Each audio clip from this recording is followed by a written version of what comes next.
오늘 이후 하나님의 크신 은혜와 축복이 여러분 가운데 풍성히 임하기를 간절히 바랍니다. 레위기 성경은 하나님의 말씀을 기억해서 그 말씀대로 행하라고 하는 하나님의 말씀이 기록되어 있는 성경이죠. 내가 어떻게 하나님 앞에 어떤 마음으로 예배를 드려야 되느냐, 내가 하나님 앞에 헌금을 드릴 때 어떠한 마음으로 드려야 되느냐, 어떻게 날과 절기를 어떻게 지켜야 되느냐, 어떻게 내 몸가짐을 해야 되느냐, 내 의복, 내 집을 깨끗하게 어떻게 해야 되느냐, 이런 것들을 세세히 가르쳐 주시는 말씀이 레위기 말씀입니다. 그러니까 이런 것들을 잘 지키는 것이 하나님은 거룩한 것이다, 그렇게 말씀하셨습니다. 그런데 이 거룩하게 잘 지키면 가나안 땅에서 살 동안에 하나님께서 늘 복을 주신다고 그랬습니다. 하지만 이걸 잘 지키지 않으면 징벌을 내릴 것이다, 그렇게 말씀을 하셨습니다. 오늘 말씀을 보면 지난주에서 이어서 계속 하나님의 징벌에 대해서 말씀합니다. 하나님께서 안식년과 희년을 제정하셨죠. 그때 땅을 쉬게 하라 그랬어요. 6년을 경작하고 7년째는 땅을 쉬게 해라. 49년이 지나 50년이 되면 땅도 쉬고, 그리고 땅의 원래 주인에게 그 땅을 다시 돌려줘라. 돈 주고 샀어도 돌려줘라. 이것이 25장에서 하나님이 정하신 규례입니다.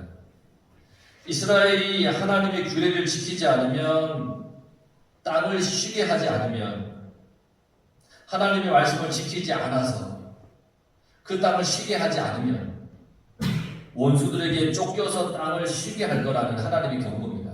너희들 내 말대로 6년을 경작하고 7년째 땅을 쉬게 해라. 근데 안 했다. 너희들 안 했냐? 그러면 너희가 그 땅에서 쫓겨나서, 원수들에게서 쫓겨나서 그 땅을 내가 쉬게 할 것이다, 그렇게 말씀하셨습니다.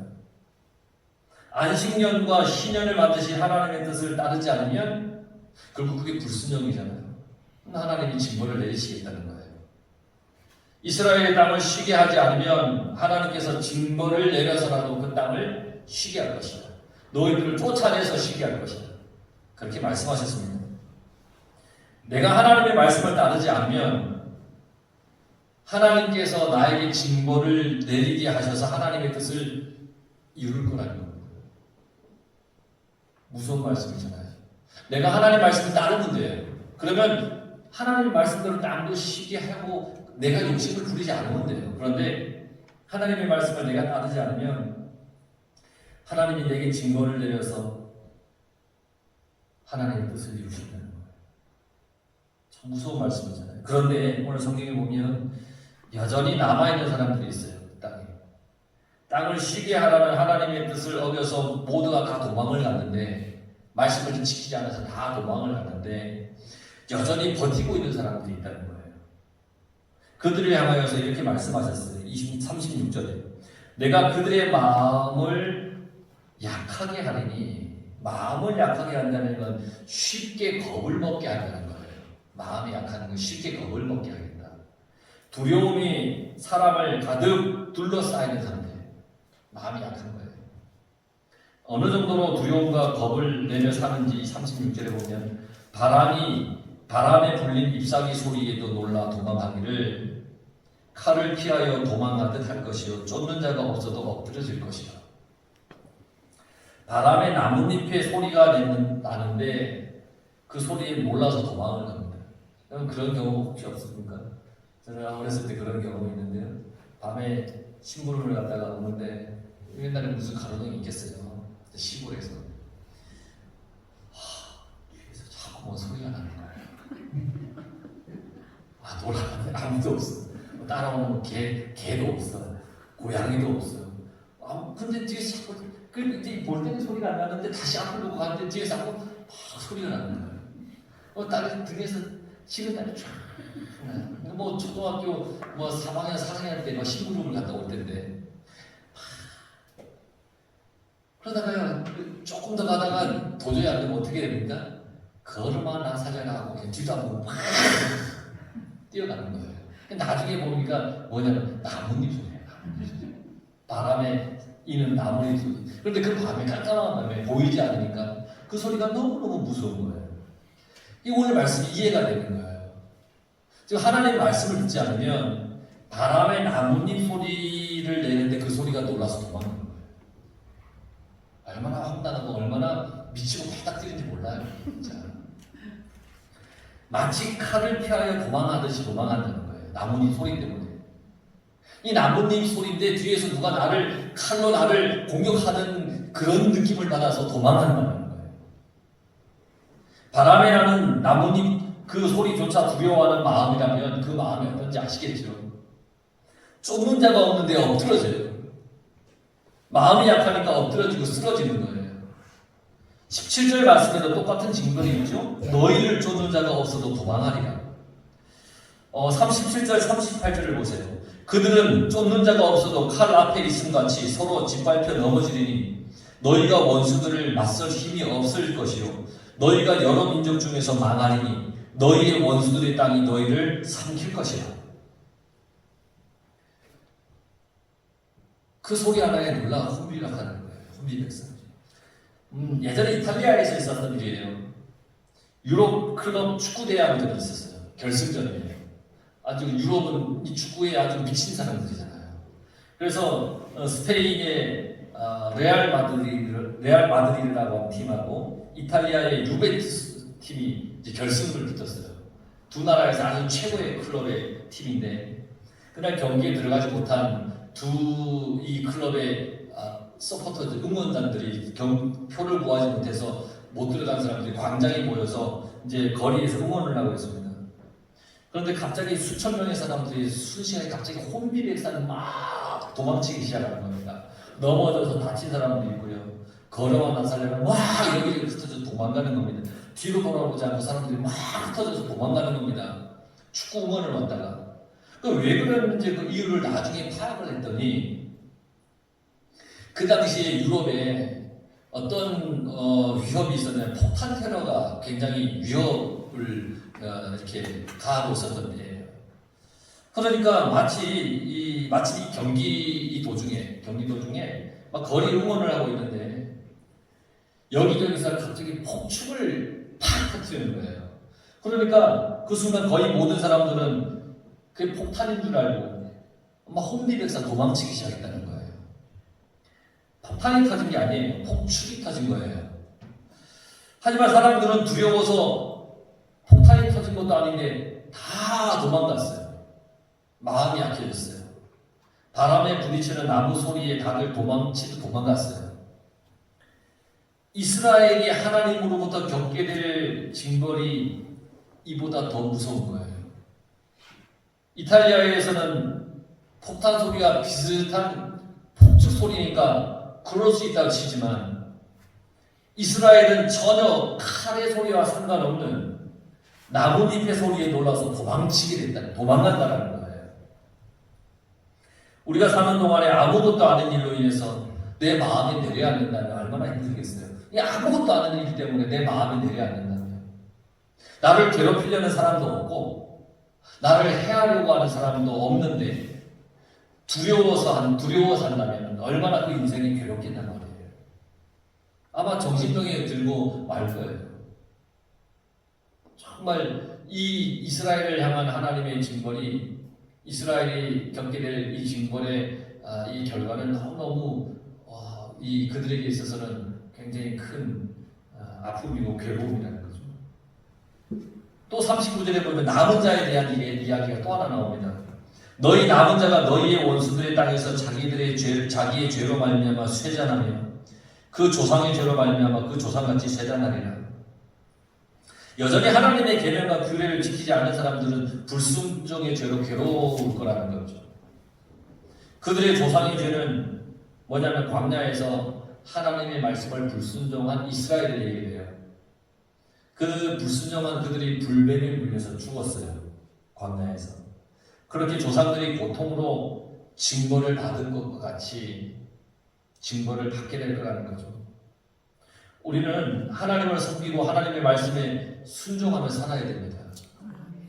하나님의 이 징벌의 목적이 하나님께서 사람들을 그저 벌하기 위한 것은 아니라는 거죠. 징벌의 목적은 뭐냐면 깨닫고 돌아오라는 겁니다. 깨닫고 돌아오라.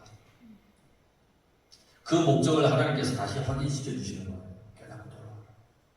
40절에 보면 그들이 나를 거스른 잘못으로 자기의 죄악과 그들의 조상의 죄악을 자복하고, 불순종인 것을 불순종한 것이 죄임을 잘못임을 인정하고 깨달아서 스스로 회개해야 한다는 말입니다.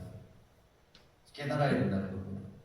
40절 41절에 보면 또 그들이 내게 대항함으로 나도 그들에게 대항하여 내가 그들의 원수들의 땅으로 끌어갔음을 깨닫고, 하나님을 대항이기 때문에 징벌을 받았다는 것을 깨달아야 된다는 거예요. 41절을 보세요. 그 할례 받지 아니한 그들의 마음이 낮아져서, 할례라고 하는 것은 하나님의 말씀대로 순종하겠다는 약속의 증표입니다. 나 하나님 말씀대로 순종하겠습니다 하는 구약에 있어서 하나님께 대한 약속의 증표입니다. 마음이 할례 받지 않았다라고 하는 것은 마음이 교만하여 순종하지 않았다는 얘기입니다. 그러니까 그 할례 받지 아니한 그들의 마음이 낮아져서, 교만한 마음이 낮아졌다는 건 교만이 사라졌다는 얘기입니다. 마음의 교만이 사라지니까 죄를 지어서 받은 징벌의 기쁨으로 그 징벌을 받을 수 있다는 겁니다. 징벌의 의미를 깨닫게 된다는 겁니다. 나에게 내린 하나님의 징벌이 나를 돌아오게 하는 하나님의 사랑이라는 것을 깨닫게 된다는 겁니다. 그러기 위해서 마음의 교만이 사라져야 됩니다. 내 마음에 교만이 있으면 그거 못 깨닫습니다. 그러니까 그 교만이 사라져야만 하나님의 뜻을, 나에게 왜 징벌을 내리시는지 그 하나님의 뜻을 깨닫게 된다는 겁니다.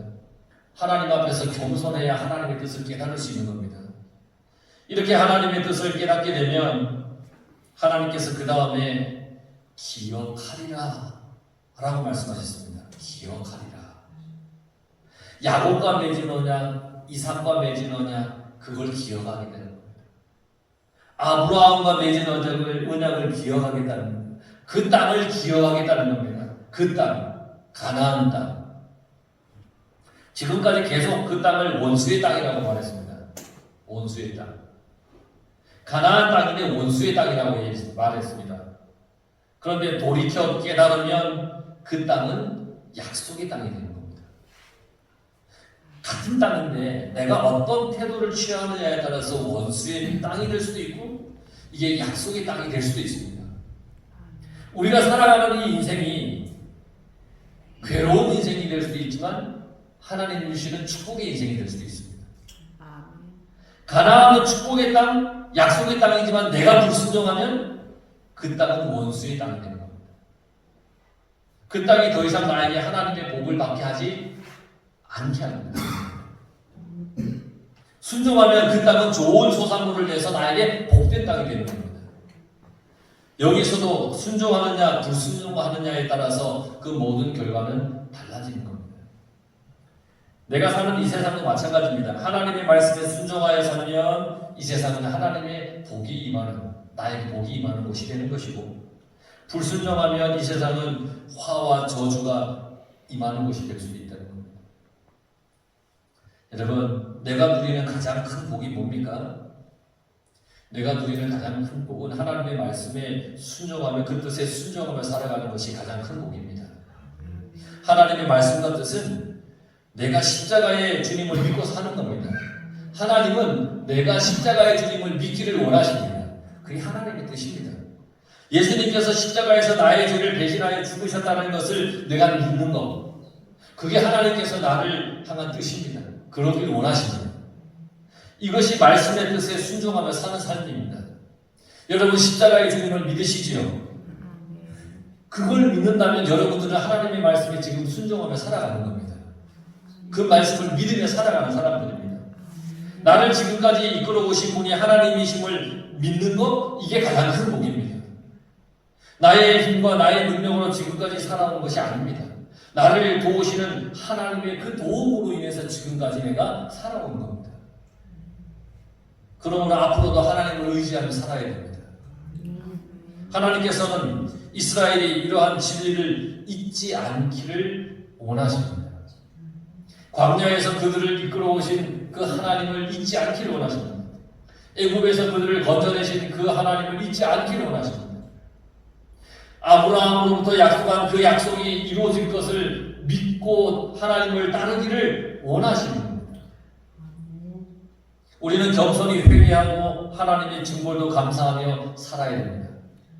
그럴 때 하나님께서는 이렇게 하시겠다고 말씀하셨습니다. 44절에 그런즉 그들이 원수들의 땅에 있을 때 내가 그들을 내버리지 아니하며 미워하지 아니하며 아주 멸하지 아니하고 그들과 맺은 내 언약을 폐하지 아니하리니 나는 여호와 그들의 하나님이 됨이니라. 내가 믿음의 바른 길을 걸어가면 하나님께서 우리에게 하신 모든 약속을 이루시겠다는 겁니다.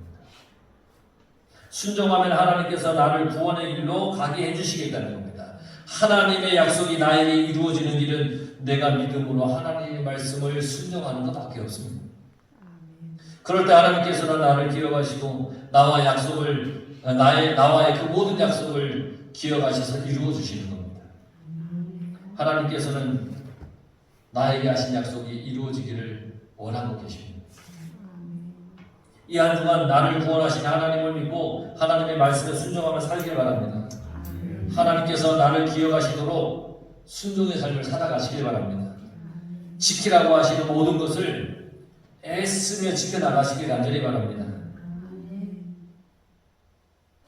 이 레위기는 46절에 시내산에서 하나님께서 그의 모든 백성들에게 세우신 하나님의 규례이고 법도이고 율법이라고 그랬습니다.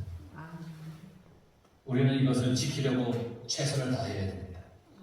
이 레위기가 그렇다는 것. 여러분, 정말 하나님 말씀에 순종하여서 하나님의 거룩한 복을 받으며 복되게 모든 것을 살기를 간절히 바랍니다. 기도하겠습니다.